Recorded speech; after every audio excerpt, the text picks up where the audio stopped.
Olá, meus amigos. Hoje nós vamos falar um pouco sobre o tubo digestório, que é a segunda parte do sistema digestório. Ela antecede a próxima parte, que serão as glândulas anexas ao tubo.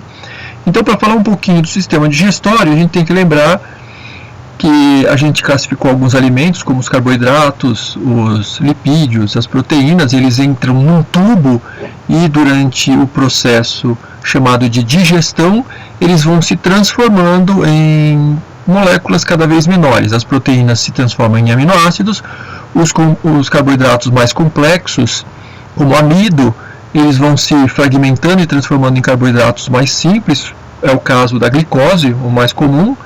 E nós citamos também lipídios, nós falamos sobre os ácidos graxos que ficam presos ao glicerol e que se separam durante o processo de digestão. E depois acontece o processo da absorção, que é o quê? Pegar aquele alimento e levar para a corrente sanguínea ou linfática. Então vamos lá, vamos falar um pouquinho sobre esse sistema digestório. Aqui nós temos aquele tubo, né, que é a entrada pela boca.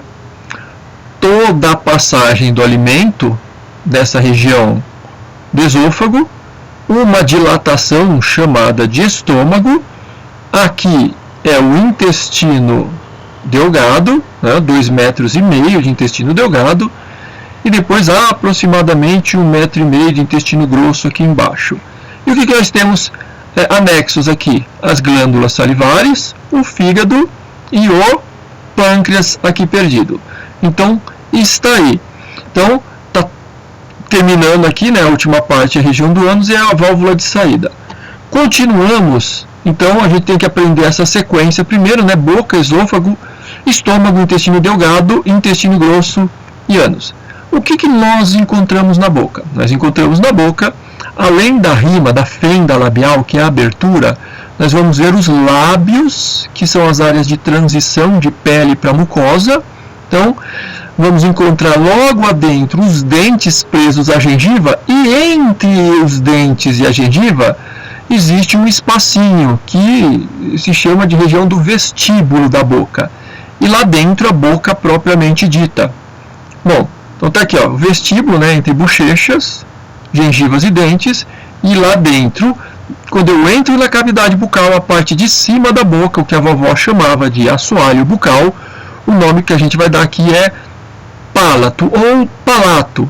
Ele é dividido em duas partes, o pálato duro, que é presença de osso, e o pálato mole, que é a parte mais profunda, feita de músculos, que dá o prolongamento dessa pontinha que a gente vai chamar de úvula. Tem dois preguiamentos aqui, ó, da região do pálato, que é chamado de fauces, por causa do formato de foice. Então eu tenho um buraco, né, a gente chama de fauces também, né, porque está entre as duas foices, o buraco. Aqui tem a língua, dentro da boca, né, a língua é um músculo importante para o paladar, importante para a movimentação dos alimentos, importante para a deglutição, para empurrar o alimento para dentro, e também está associado ao aparelho fonador, para falar. Debaixo da língua tem o assoalho bucal, ou simplesmente soalho. Tá? Na boca nós encontramos algumas glândulas. São as glândulas salivares parótidas, essa daqui, ó, note que ela tem um canal que vai jogar a saliva para dentro da boca. Existem dos dois lados, então, as parótidas. As parótidas, elas são famosas pela parotidite, ou popular cachumba, tá? Que é a inflamação dela. Esta outra glândula aqui, ó, submandibulares, também uma direita e uma esquerda, também joga a sua secreção. Vocês estão vendo os pertuitos, né, os canais sendo jogados a secreção para a boca. Existe uma terceira glândula aqui, que são as glândulas sublinguais. Elas também são chamadas de glândulas salivares maiores, porque existem glândulas salivares pequenas, distribuídas por toda a região da boca, isso é, na parede. Então, a parede toda produz saliva, mas existem 3 grandes áreas de concentração, são as parótidas, submandibulares e a sublingual. Então, se eu for colocar aqui, descrever o que está em cada seta, esta seta aqui, ó, a número 1, a gente pode chamar de região do vestíbulo. Aqui, a região número 2, aqui, ó, eu posso chamar de Palato, note que está uma outra setinha para cá e outra para cá. A região 3 aqui seria como se fosse o istmo, né? O istmo, isso é, tem uma false e um término. O istmozinho é a úvula. A língua, e aqui de novo a região do vestíbulo da boca. Tá? A boca vai jogar o alimento para a região da faringe, mas a região da faringe foi estudada no sistema respiratório, mas existe uma área de transição, que é o quê? Onde está aqui a epiglote vai abaixar para tampar a via respiratória, e a região do palato com a úvula vai comprimir a região da faringe, parte superior, para que o alimento também não suba. Então o alimento não pode subir e nem pode descer pela via respiratória. O alimento tem que ser impulsionado e ele tem que cair neste canal que está apertadinho aqui, que é o esôfago. Neste esquema aqui o esôfago está aberto, mas em condições naturais ele está completamente fechado. É porque o esôfago ele dilata-se para colocar o alimento e ele vai impulsionando o alimento sempre num sentido, que é em direção ao chamado estômago. Este movimento que dá início na região do esôfago nós vamos chamar de movimentos peristálticos ou simplesmente peristaltismo. O peristaltismo é um movimento que começa ali no início do esôfago e vai terminar lá na primeira parte do que a gente vai chamar de esfíncter anal, o ânus, tá? Olha só, o alimento vai cair dentro do estômago, tá? Uma vez que o alimento cai dentro do estômago, o estômago é uma dilatação, vai processar principalmente as proteínas, tá? A boca ela tem uma boa capacidade de digerir lá os carboidratos, o estômago mais a questão de proteínas. E no estômago, além do processo de corrosão, então a gente terá uma enzima que se chama pepsina, tá? O estômago é dividido em várias partes. A gente divide ele em cárdia, fundo, corpo, região pilórica e o piloro, sendo que a cárdia e o piloro são válvulas, isso é, eles aceitam a passagem do alimento do esôfago para o estômago pela cárdia e ela se fecha. Quando o alimento vai sair do estômago, ele tem que passar por essa outra válvula chamada de piloro. Uma vez que o alimento passou pelo piloro, ele não pode mais voltar. Veja aqui o esquema do estômago. Esta regiãozinha aqui do estômago é a cárdia. E tudo isso daqui é o estômago e aqui é o piloro. Então começa na cárdia, termina no piloro. Fica fechado aqui, fica fechado aqui. O alimento fica em movimento aqui entre a região do fundo, região rica em bolhas de ar. Para quê? Para facilitar com que o corpo, que é essa maior parte, possa movimentar bastante o alimento aqui dentro. Então vamos lá, ó, mexeu, misturou os ácidos, misturou as enzimas e misturou também bastante água, secreções, e vai neutralizando aos pouquinhos à medida que vai conseguindo digerir. Isso é, o próprio processo de digestão neutraliza os ácidos estomacais.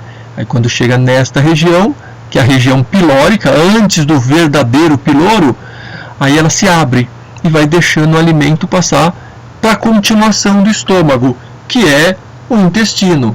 Aqui é uma visão boa para a gente ter da posição normal do estômago, que é essa daqui, ó. Esta é a visão normal.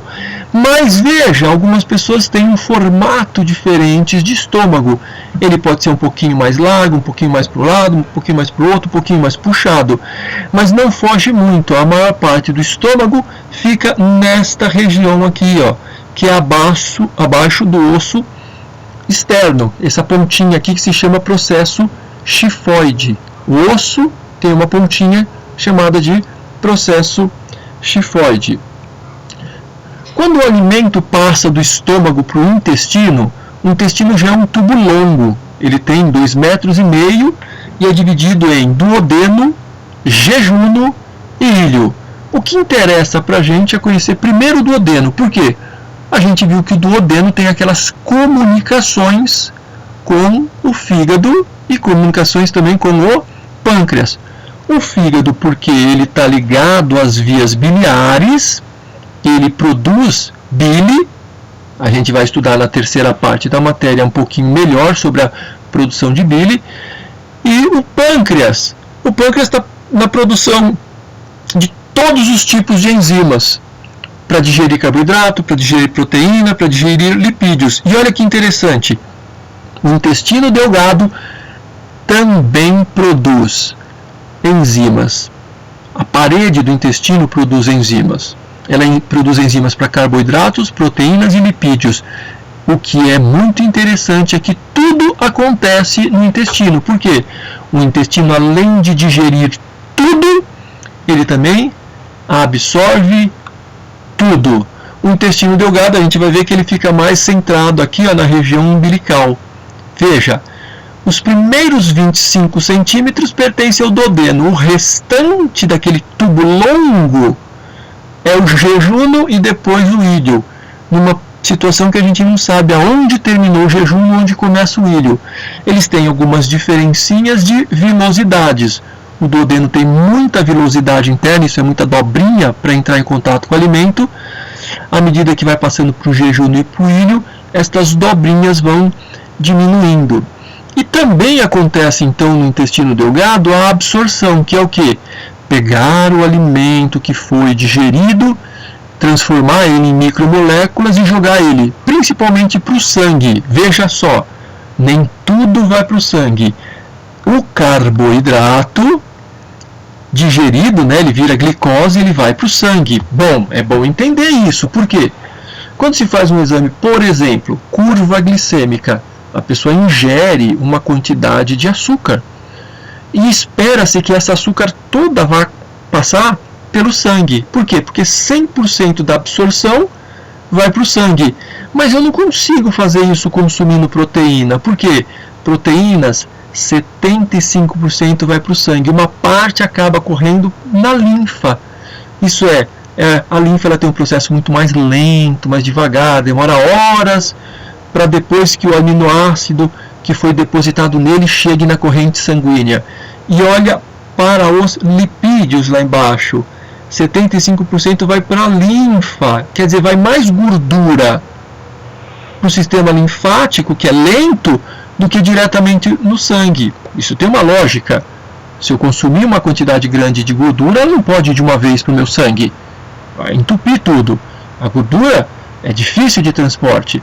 Então ela vai primeiro para a corrente linfática e devagarzinho a corrente linfática vai distribuindo aos poucos para o sangue, vai devolvendo para o sangue e aos pouquinhos a gordura vai sendo metabolizada lá. Olha só, quando termina o intestino delgado, supostamente você já digeriu tudo, já absorveu tudo, mas vai faltar um pouquinho da absorção da água. Nem toda a água consegue ser absorvida no intestino delgado.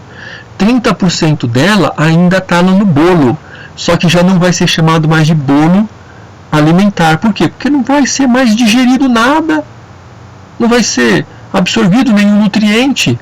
O que eu tenho no intestino grosso, o que chega no intestino grosso é aquilo que vai ser absorvido de água, alguns eletrólitos, outros resíduos, mas alimento mesmo já não tem mais, tá? Esse 1 metro, 1,5 metros, que está formado em várias partes que vocês viram, a gente vai olhar aqui de novo, é o seco, os cólons e a região do reto. Notando que o intestino é isso aqui, ó, seco, cólons e o final que é o reto. Mas olha só, seco é essa primeira parte. Os cólons são divididos em ascendente, transverso, descendente e sigmoide. Eles têm vários pedaços. E curiosamente eu vou encontrar algumas outras coisinhas aqui que a gente não discutiu. Por exemplo, no seco tem essa válvulazinha aqui, que é a passagem lá do intestino delgado. Lembra que o intestino delgado era dividido em duodeno, jejuno e íleo? O final do íleo está aqui, ó. É quando ele se junta aqui com o seco. Então tem uma válvula chamada íleo secal. Alguns chamam de papila ileal. Outra curiosidade que tem aqui é a presença dessa perninha chamada de apêndice, que a gente já viu, né? Falou muito sobre ela, mas vou mostrar de novo. O apêndice é um prolongamentozinho do intestino não tem muito efeito, não tem muita função, tem muita discussão sobre os malefícios que o processo inflamatório do apêndice pode checar. Esse é chamado de apêndice secal. Por que apêndice secal? Porque existe também os apêndices epiploicos, são essas bolinhas que vocês estão vendo no percurso desse cordão. E este cordão está ligado às paredes de fixação do lado de fora e de dentro do intestino, chamados de tênias. Então as tênias são as tênias de fixação, são as cordas de fixação. Dá para ver assim um cordãozinho aqui, ó. Esse cordãozinho aqui, ó. Agora todo mundo conhece a tênia por outros motivos, né? A tênia também acaba dando nome a um ser que se fixa nesta região da tênia. E aí o ser também se chama tênia, um parasita. Olha só a posição do intestino com relação ao apêndice, a válvula e a parte final do intestino, né? Olha só, seco, colo ascendente, colo transverso, olha como ele sobe perto do coração, colo descendente, colo sigmoide e o reto, que não tem gomos, não tem austrações. Olha aqui o apêndicezinho, olha aqui o apêndicezinho, ó, aqui o ilho, aqui o seco, o ilho pertence ao intestino delgado, o seco pertence ao intestino grosso, é a transição, e aqui o nosso apêndicezinho, tá? Aonde que ele está mesmo? Vamos ver, olha onde que ele está, olha onde ele está. Todo mundo é assim, todo mundo tem um apêndice aí entre o umbigo e a crista ilíaca, que é o nome desse osso que a gente tem aqui, ó. Tá aqui mesmo o apêndice de todo mundo? Não, existe uma variação. Veja que a maior parte pode estar lá, que é a condição normal, mas existem variações anatômicas. Então, às vezes, a gente acha que está com uma dor do lado de cá, é um problema, mas não é apêndice. Não, pode ser apêndice sim, tem gente que tem apêndice invertido. É uma coisa que a gente chama de variação porque não é um problema, tá? Agora, o término do intestino termina com uma válvula mista. Por que mista? Porque metade dela pertence às vísceras e a outra metade pertence ao sistema esquelético. Como assim? O músculo ligado às vísceras, ele é involuntário, você não controla, ele tem movimentos peristálticos.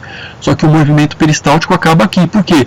Porque quando o músculo vira estriado esquelético, aí você tem controle, porque ele está ligado aos ossos que tem ali na região da pelve, né? A região do cóccix, a região, inclusive, dos ossos do quadril, tá? Então, era uma válvula de saída, né? O ânus é um músculo em forma de esfíncter, em forma valvular, e nesta região se fala muito de um vaso sanguíneo, né? Que tem a parte interna e externa, que são os vasos hemorroidários, que quando se dilatam formam as famosas varizes, chamadas de hemorroidas.